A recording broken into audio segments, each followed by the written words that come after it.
ki khubor ka bate si TV. Lawan Rashaphi taka Frank Motors. Visit Frank Motors or call 7045207973. MIT University of Meghalaya.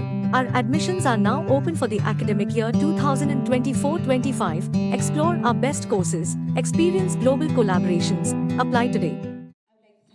Ubah polling do belum menteri jangkauan jangkau kai perthai ke Sarkar Jilla hak santri ujemang arajar pusau ula play Pynbna ya ke shop juga Miss Universe Meghalaya arajar pusau hak jingalang ke belong Vivanta Shillong. Hagi ni kesngi la Shillong do Commissioner and Secretary jangkauan Arts and Culture ubah Frederick Roy Kharkongot Amjad Khan ubah Director jangkau Operation and Marketing Miss Universe India ke Samla Stella Khongsni ke Miss Meghalaya jangkau arajar pusau bat kiwe.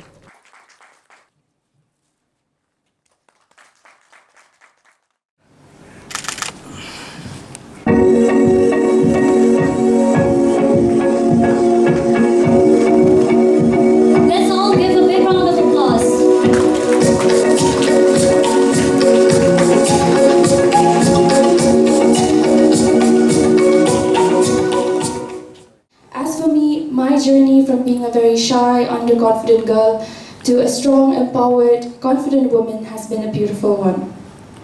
I was given the opportunity to represent Meghalaya at the Miss Northeast Pageant in 2023.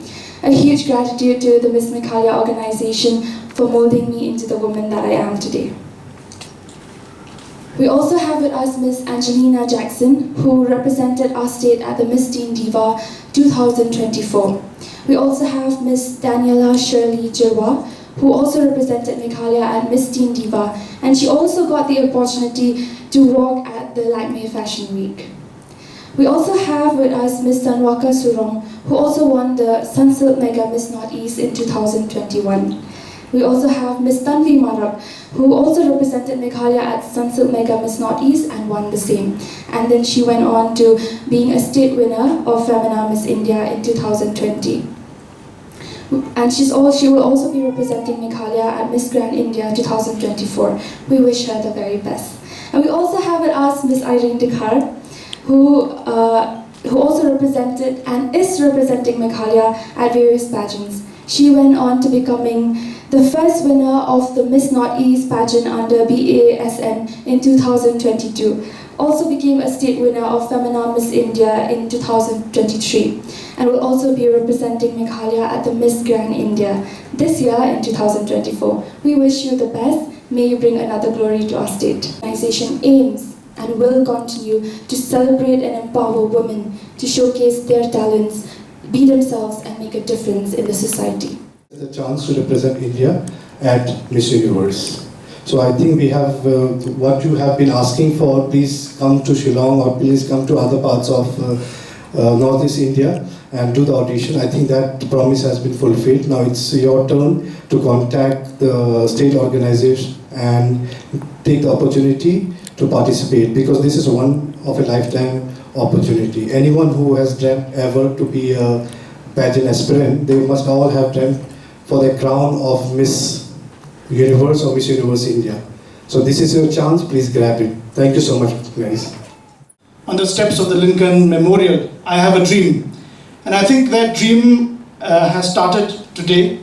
That journey of many young girls to make that dream into a reality, as was pointed out by Mr. Amjad Khan, that that your organization along with the local partners is bringing the contest into the doorsteps and will help and empower our young ladies to be more strident voices on the national as well as the international platform.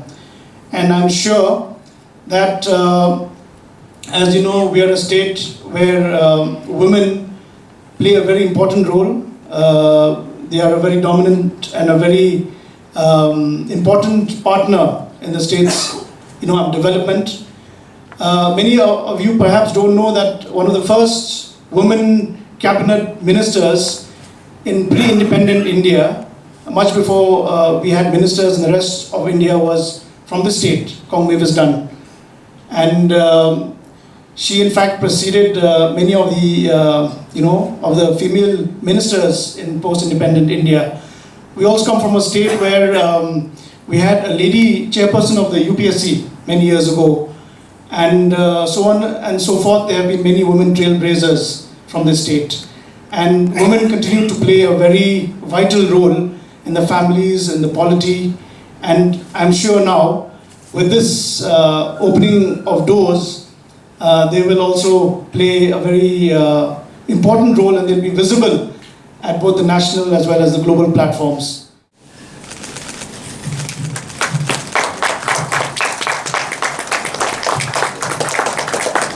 Let's give a big round of applause. Come on, a huge round of applause. As Minister of Arts and Culture, you represent what I would call our cultural ambassadors, as beauty queens, as people who walk the ramp, not only within this country but also abroad. And as Minister in charge of tourism, this is one very important aspect of tourism here in Meghalaya. Our soft skills in music and the fine arts, and also as Minister in charge of sericulture and weaving, we have a plethora of our own indigenously crafted dresses and fabrics, which I think it is high time for you to take to the rest of the world. There is a saying in Khasi, Kambyang ban shuyapan, kakhambyang banyai. It is not sufficient to borrow. It is also, in fact, it is more important to give. Let the rest of the world be mesmerized, be enchanted by the wealth of our textiles. In the nook and corners of Riboy district, for instance, we have mostly women who have spent, and today they are in the second and third generation, weaving patterns on the fabric. But most of these are not even known by many here in the capital city of Shillong. We need to take those fabrics to the rest of India, to the rest of the world. And the aim is for us to go global.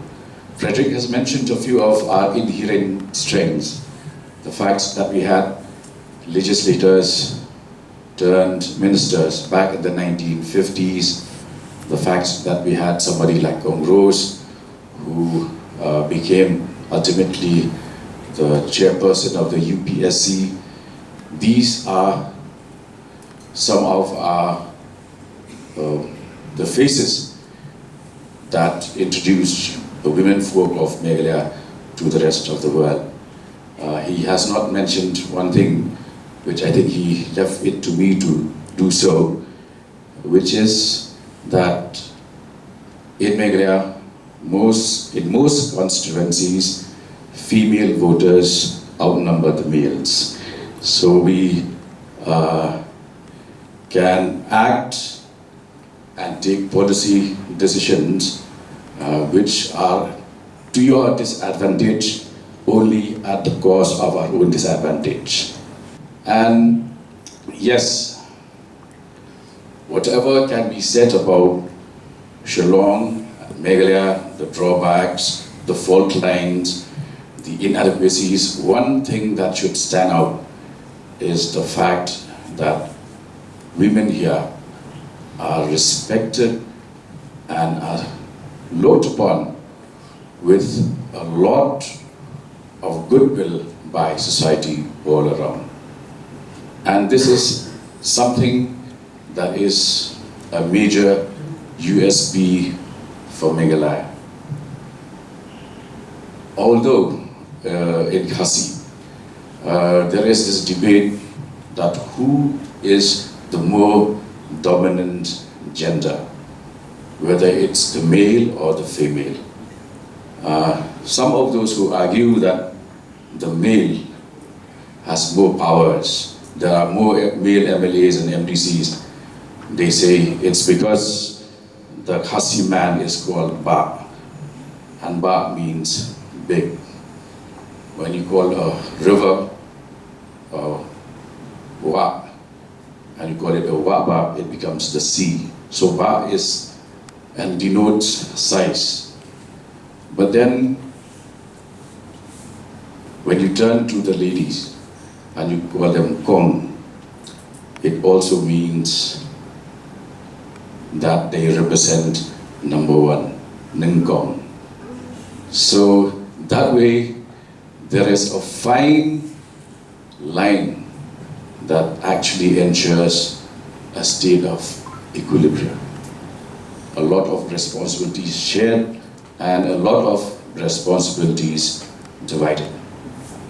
Today, I can say with a lot of confidence that Meghalaya has arrived. And where our soft skills are concerned, the sky is the limit.